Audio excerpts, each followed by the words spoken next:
The story of the Polish children in Isfahan, Iran, 1942-1944. During World War II, 1.5 million Polish people, ordinary men, women, and children, were forcibly deported from their family homes in Poland and taken to labor camps in the Soviet Union, where they were to spend the rest of their lives in Siberia. Many died of illness and starvation. Many children became orphaned, lost, or separated from their families. After the agreement between Stalin and the Polish government in London, Polish people were permitted to leave the Soviet Union. Between the years of 1942 and 1944, over 120,000 Polish people found temporary refuge in the hospitable country of Iran, and for 3 years, up to 2,500 Polish children lived in the very beautiful city of Isfahan. To this day, the former Polish children remember and are very grateful for the warmth and kindness they experienced among the people of Iran. The following are photographs depicting the story of the Polish children in Isfahan.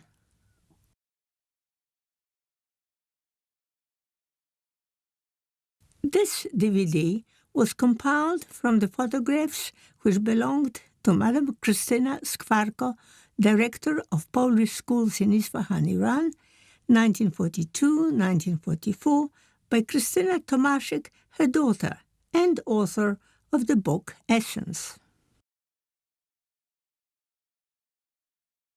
7th of October 1943.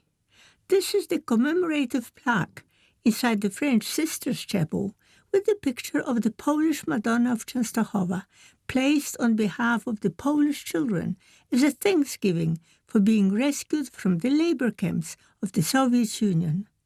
The designer of the plaque was the artist-painter Mr. Nersesyan. Present at the unveiling was the Minister of Education. Polish children were always encouraged to ask God for blessings for Persian people who were so kind and friendly towards us.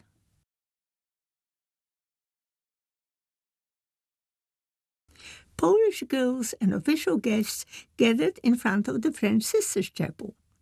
After the arrival in Isfahan, the children were divided into 3 groups.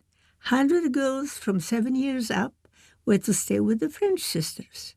100 boys of the same age were to stay with the Salesian brothers, and the youngest children were temporarily placed in the private home owned by an English couple, Mr. and Mrs. Edith.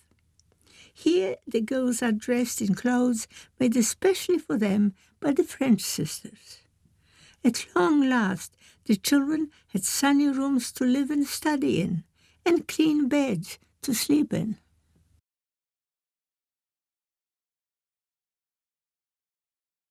The girls in Home 5 were the regional director, the director of the Polish schools in Isfahan, Mrs. Skwarko, and the director of Home 5. After staying at Home 2, I came to live in this home, situated in Chaba Avenue.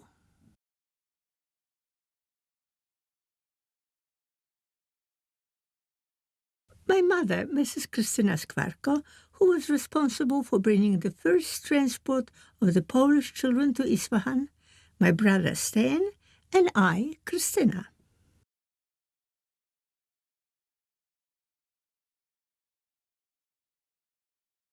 This is me and my brother Stan in front of the Sisters' Chapel called Home 2. The convent was the most beautiful building, standing in a quadrangle with trees, flowers, and a decorative pool in the middle. The walls were covered with traditional Persian mosaics. There was also a large park-like garden on the other side of the chapel.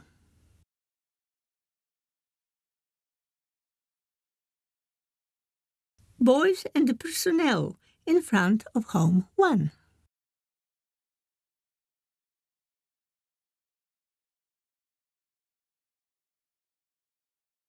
Children studying in the garden of Home 1. School lessons commenced in all the homes on 10th of April, 1942, almost immediately after the children's arrival in Isfahan. It was hoped that beginning a normal life after the children's sufferings and deprivations in the Soviet Union would help them recover their intellectual and psychological health. There were no school books in Polish language, so teachers taught from memory until the books were printed by the Polish army in Palestine. It was considered very important for the children to form good relationships with their teachers and carers. Afternoon rest was compulsory, with the children relaxing quietly on their beds. Every effort was made to ensure that the atmosphere in each home was warm, friendly, caring, and loving, to compensate the children as much as it was possible for the loss of their families.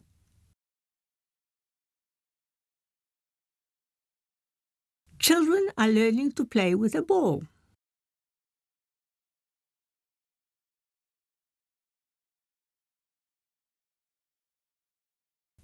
The ceremony of the children receiving their first Holy Communion. His Eminence, the papal delegate, Father Marina, the director of schools, Mrs. Kvarko, and the delegate, Mr. Domovsky. Traditional Persian carpets cover the ground according to the local custom. A group photo of the children who received their first Holy Communion. This occasion was the very first important ceremony celebrated by the Polish children in Isfahan. 15th of August 1942, the singing of the Polish church anthem during Mass celebrating the Polish National Day. All Polish national days were celebrated in Isfahan to encourage the children to become good Polish patriots.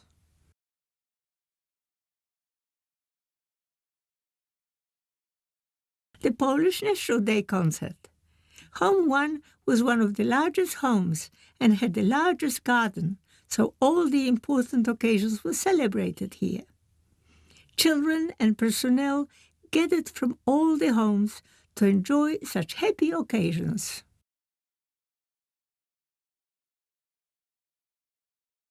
Girl Guides at Home 9, instilling high ideals and principles of the Girl Guide and Boy Scout organization in young people was regarded as very important in teaching children their self-respect, pride, and confidence. Guide and scout meetings and evening bonfires with songs, poems, and stories recited by children sitting around the fire were always looked forward to.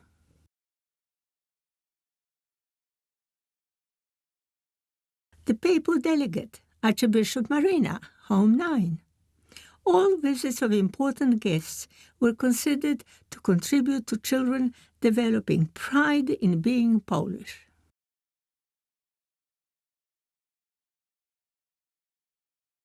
Mrs. Kvarko in the company of the girls and the personnel of Home 6.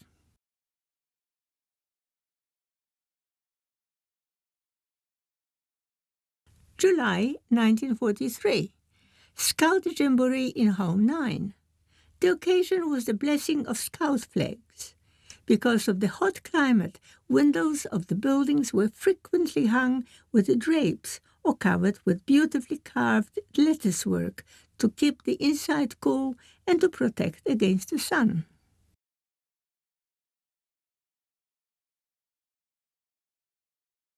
Celebrating the end of the school year, Home 12. In the first row are the Polish dignitaries from Tehran.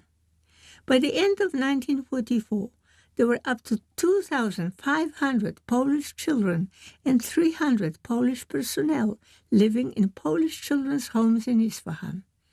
Polish government in exile in London paid for renting the buildings. Each home had its own director, teachers, mainly women because men were in the Polish army, carers, a nurse, an administrative and cooking and cleaning staff. One home served as a sanatorium for sickly children. Although the children were very weak after leaving the Soviet Union and died in their thousands, only 4 children died in Isfahan. The reason for this was the wonderful climate of the city, the care of the personnel, and the friendliness and kindness of the local population.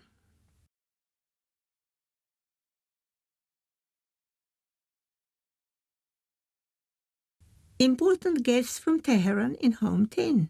The Minister of Social Welfare and the Director of Schools, Mrs. Kvarko, holding a small child in her arms. All the children in the photograph were either orphans, their parents having had died in the Soviet labor camps, or became lost or separated from their families during the long train journeys.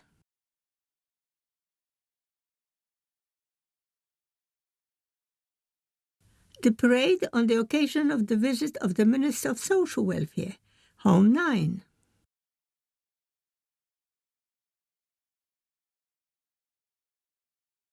September 1942. The Minister of Social Welfare and Government Representative, Mr. Padera, and the Minister of Social Welfare, Mr. Stabursky, visit Home 9.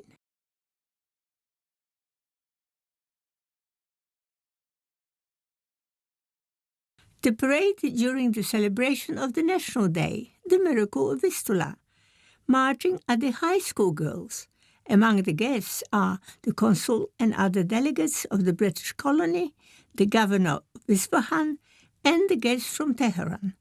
Children sang songs, recited poems, and performed Polish national dances. Home 1. The continuation of the parade at Home 1. Mrs. Kvarko and Mr. Dmowski are among those present.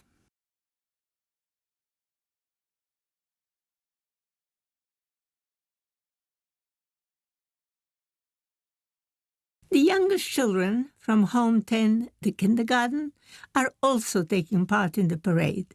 Some parents, whose wives or husbands died in labor camps, brought their children to the Polish orphanages in the Soviet Union because they did not have the means of supporting them or because they themselves wanted to join the Polish army.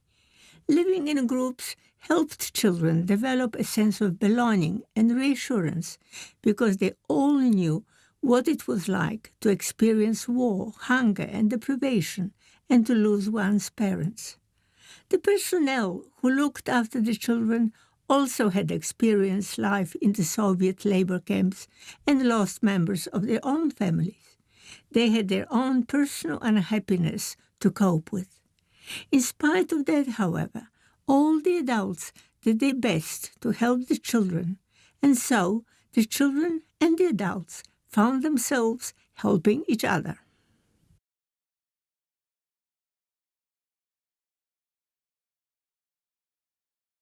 The Polish National Day concert. In the middle are the governor of Isfahan with the British consul, the bishop of the Anglican Church and his wife sitting on the governor's right, and members of the Polish delegatura sitting on the governor's left.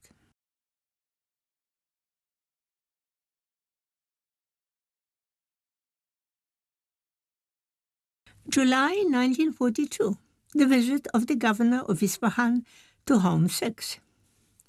Relationships between the Polish and the Persian community in Isfahan were extremely friendly and mutually beneficial. This was partly because of the very kind and positive attitude of the Persian people towards the Polish people, and also because local Persian community benefited financially from the presence of the Polish children staying in Isfahan. Various products had to be produced and delivered to the homes where children lived, and many articles such as furniture had to be manufactured.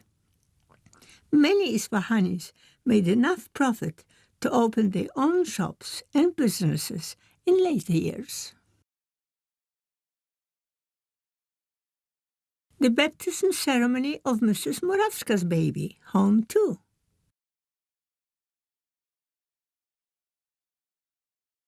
And the dignitaries and Mrs. Kvarko, Home 12.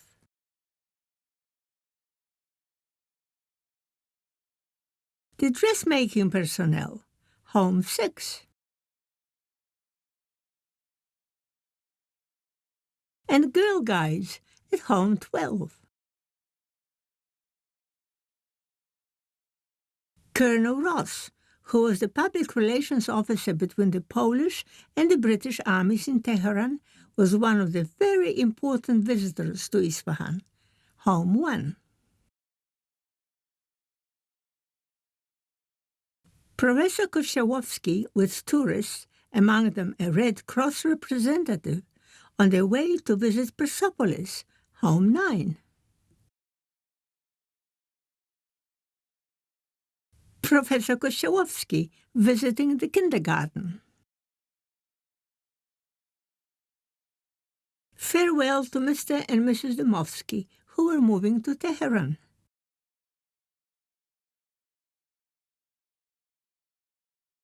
October 1942. The Polish personnel saying goodbye to Mr. and Mrs. Dmowski. The Minister of Education from Tehran visiting the museum in the company of the artist Mr. Nersesyan.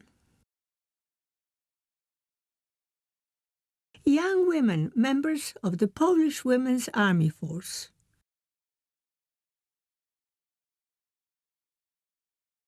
Children dressed in Polish national costumes made by the personnel are waiting for the visit of important guests in Isfahan. His Excellency Archbishop Gawlina is carrying out the ceremony of confirmation of the children, and Mrs. Skwarko is the confirmation mother. A swimming lesson at the public pool in Isfahan.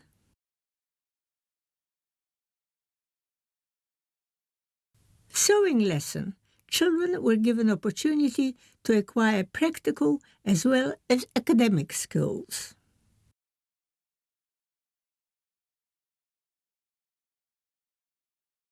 Here is the dressmaking personnel with Mrs. Skwarko and Mr. Dmowski.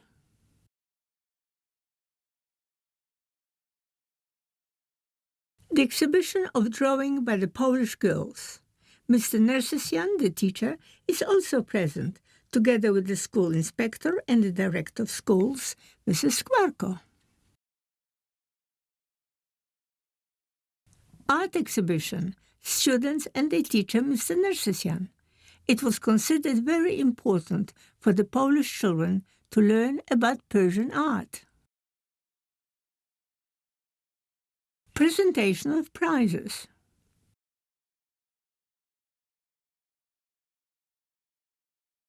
Young women learning the art of Persian carpet making. Students were taught carpet making in the traditional Persian style, sitting on wooden boards covered with cushions, tying knots using short pieces of colorful wool, and copying designs off small design boards. Workers were supervised by the Polish personnel, but were taught carpet making by a professional Persian carpet maker. It was hoped that the young women would continue carpet making upon their return to Poland. 3 large 3 by 2 meters and 2 small carpets were made by the young Polish women in Isfahan. One of the large carpets was presented to the Shah of Persia as an expression of gratitude for Persian hospitality. One was presented to the Prime Minister of Britain, Mr. Churchill, and one was presented to General Sikorski, the Polish general and Prime Minister of Polish government in exile in London. Learning to understand Persian art was considered extremely important for the Polish children's future.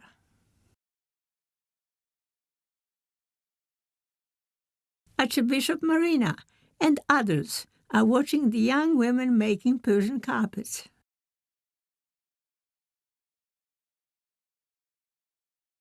Dignitaries from Tehran, the director of schools, Mrs. Skwarko, and the carpet makers.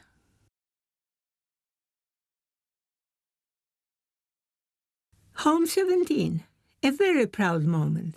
The display of one of the first Persian carpets made by the young Polish carpet makers, with the director of schools, Mrs. Skwarko, and other personnel. The Polish community in Isfahan deeply appreciated the privilege of being able to learn the skills of making traditional Persian carpets. The director of schools in Isfahan, Mrs. Kwarko, and the Polish carpet makers.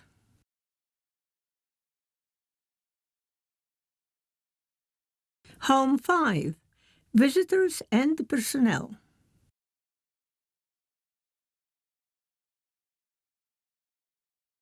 Home 6. General Tokarzewski, representative of General Anders in the Middle East.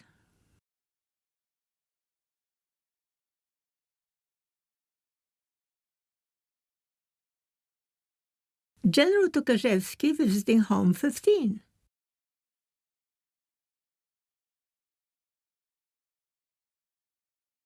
General Tokarzewski visiting Home 6.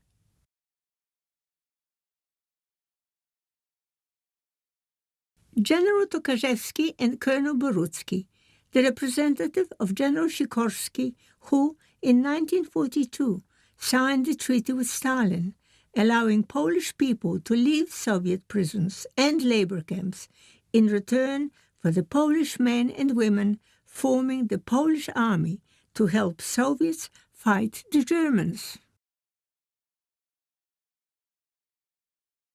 1943. General Tokarzewski, Home 9.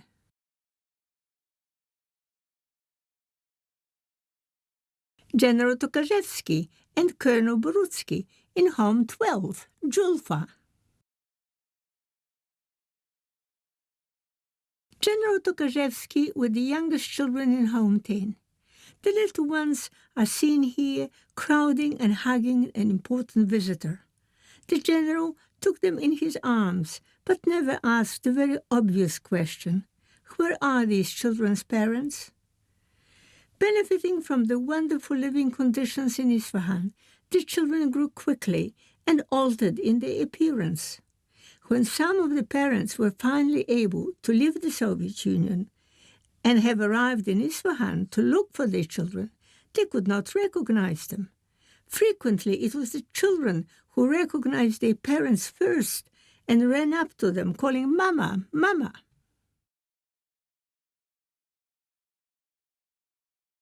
Visiting the Ali Kapur Palace in Isfahan, the director of schools, Mrs. Kwarko, showing visitors around Isfahan.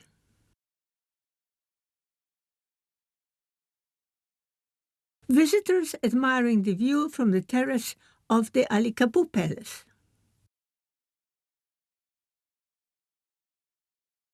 The interesting carvings in the shape of various musical instruments carved in the walls of the Ali Kapur Palace.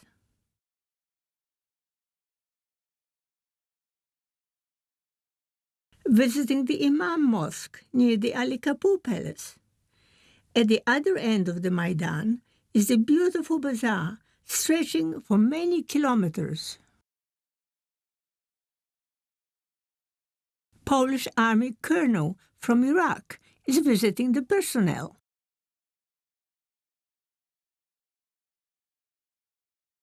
The Minister of Social Welfare visiting Home 7. In 1944, girls from Home 7A and boys from the neighboring Home 7 formed a large proportion of the group of children who finally came to New Zealand in response to the invitation by the New Zealand Prime Minister, Mr. Peter Fraser. The children were to stay in New Zealand only until the end of the World War II and then return to Poland. However, after the war, Poland became one of the satellite countries of the Soviet Union, and the children and the personnel remained in New Zealand. In 1980, on the 35th anniversary of the Polish children's arrival in New Zealand, the Iranian government sent a film crew to New Zealand to film the anniversary celebrations.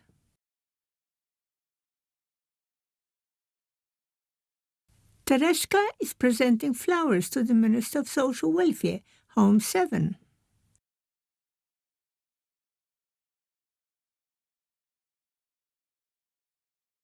Students from Home 7. Mrs. Kwarko is sitting in the middle, and I am sitting on the ground, also in the middle.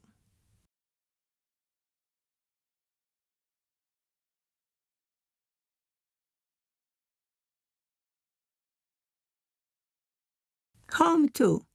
A small group of children and adults are saying goodbye to the commemorative plaque before leaving Isfahan for New Zealand.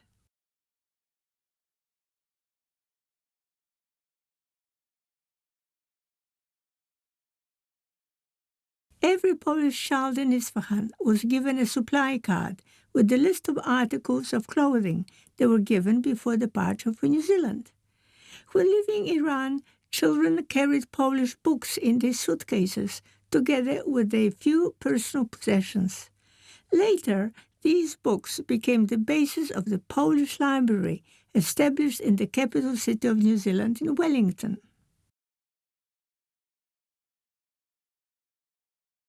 This is a document of identity possessed by every Polish child in Isfahan. The text of the card exalted the virtues of Polish patriotism and of Poland as our mother country.